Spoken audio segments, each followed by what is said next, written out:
ちは、How to Walk Japan です。今日は岩手と秋田の県境にある温泉郷に向かいます。岩手県西和賀町、豪雪で知られるこの地域はかつて鉱山で栄え、鉱山の開発とともに数々の温泉が発見されました。鉱山の閉鎖とともに町は衰退しましたが、今も個性的な温泉が残って営業しています。全国的にも珍しい駅と一体になった源泉かけ流しの施設、ホット湯田駅、日帰り温泉やってそうだな。ホット湯田駅は JR 東日本北上線の駅、大正11年に開業しました。平成元年から温泉施設ホット湯田の営業を開始しています。湯田ダム完成により町中心部が湖に沈み、鉱山も閉鎖される中、人口減少の歯止め策として旧湯田町が推進したユートピア構想の一環で誕生しました。駅構内からも温泉に入っていきます。朝7時からの営業なので通勤前の入浴も可能でしょうね。一般入浴料440円。早速お風呂をいただきます。泉質はナトリウムカルシウム塩化物硝酸塩泉、じんわり肌になじむ泉質です。ここの温泉には信号機がついてます。電車が来ると信号が青、黄、赤に順に変わっていきます。でも北上線は本数が少ないので信号機の色が変わるのを見るのはなかなか大変です。電車を待ちながら入浴する利用者のことを考えた結果なんでしょうね。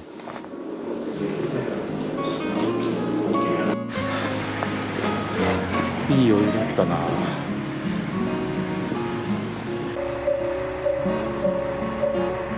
ちっちゃくて可愛いな、これは。基本北上線は1両編成ですね。こんなとこにあったんだね。誰でも入っていいのかな、これ。駅前には無料の足湯もあります。結構良さげ。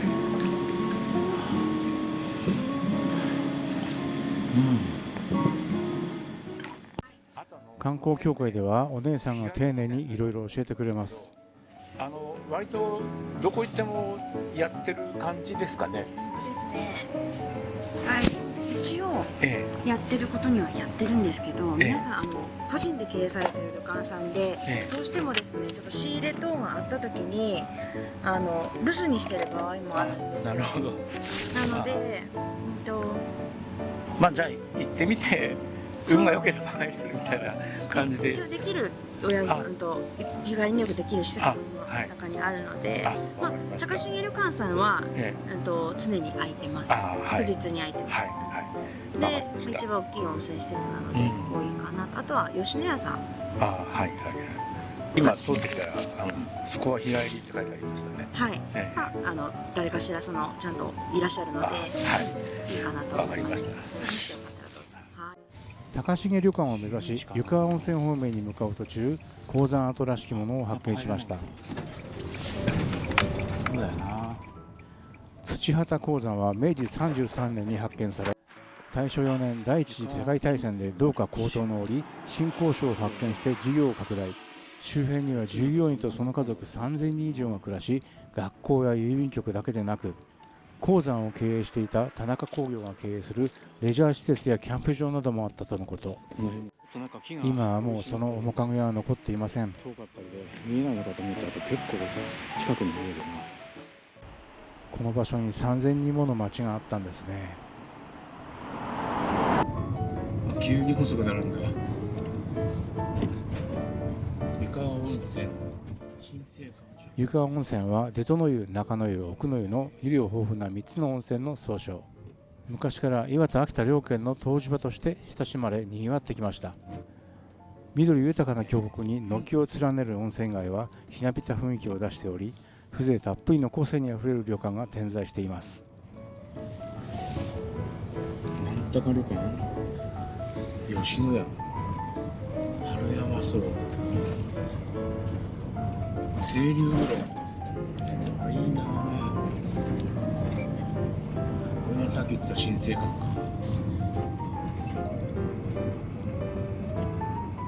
いいなぁ、ここも。いいなぁ。ぽいなぁ。日帰りやってないのかな。調べても分かんなかったんだよね。末広、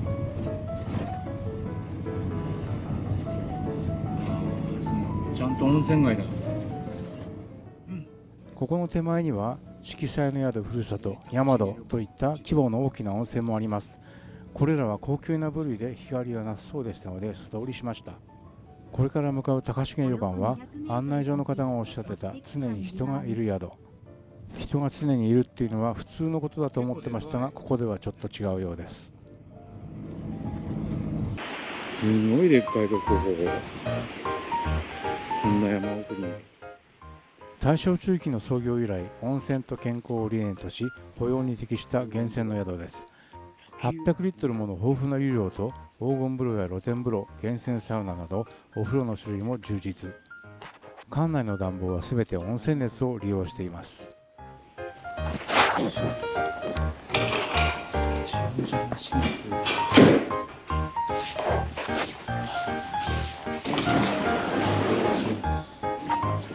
すいません、日帰り入浴ってやってますか？ロビーは広くゆったりしていて落ち着く雰囲気。豪華なオーディアセットが光り輝いていました。まずは黄金の湯へ向かいます。多分お湯が多少黄色いくらいでそういう名前なんだろうな。黄金だ。ゴールデンバース。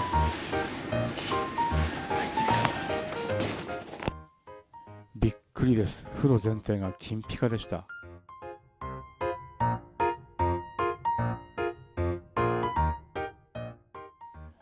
昔のバブル期を彷彿とさせる見事な黄金風呂でした。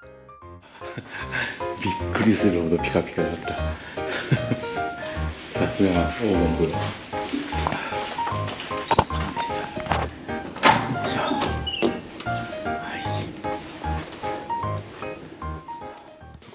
このまま大浴場と露天風呂へ向かいます。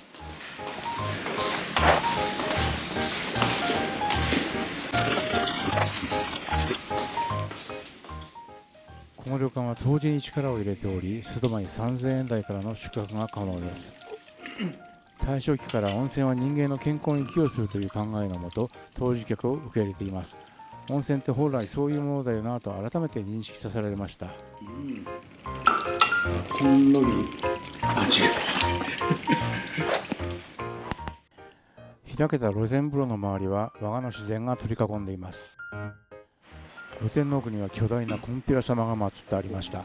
なんか元気が出そうです。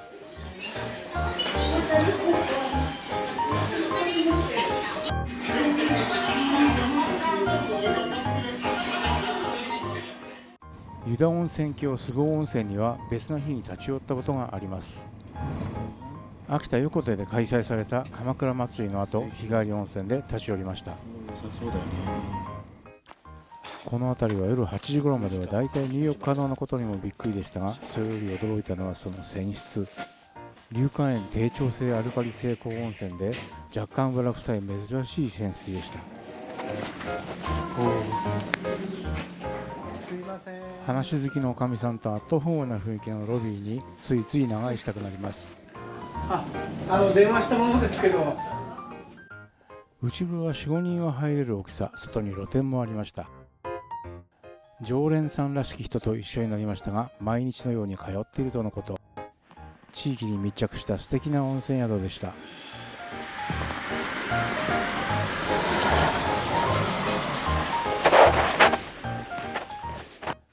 東北初の砂風呂として平成2年に誕生した砂ゆっこ。浴衣に着替え、温泉で約60度に熱した天然ケーサーを女性スタッフが優しくかけてくれます。砂の重みに耐えながら約15分間、信じられないほど朝が出てきて爽快です。まず浴衣に着替えて準備をします。湯船には入らず、水分補給をきちんとしてから奥の砂場に向かいましょう。木材を枕に横たわると熱した砂で埋めてくれます。これがとっても気持ちいい。低温やけどや脱水にならないように気を配ってくれますので、指示通りに入浴します。砂を落としてから湯船に浸かって、はい、整いました。体はなんだか軽くなった気がしました。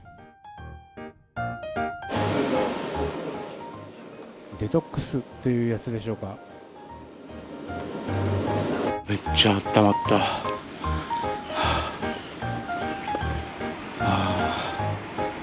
気持ちよかった。いい感じなんだけどね。整ったので有名な激安スーパーおせんで買い物して帰ります。ここは笑っちゃうほど激安です。ぜひ自分で訪問してみてください。ハーブ8円とかもやし3円、魚も肉もめっちゃ安いです。目的地は右側です。お疲れ。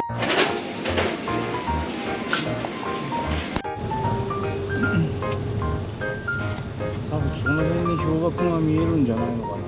季節になれば。この時期も遅いですが、この辺りには氷瀑を見るツアーも存在します。実は今年奥入瀬に氷瀑を見に行ったのですが、写真を見る限りはこちらの方が。来年はぜひ挑戦してみたいです。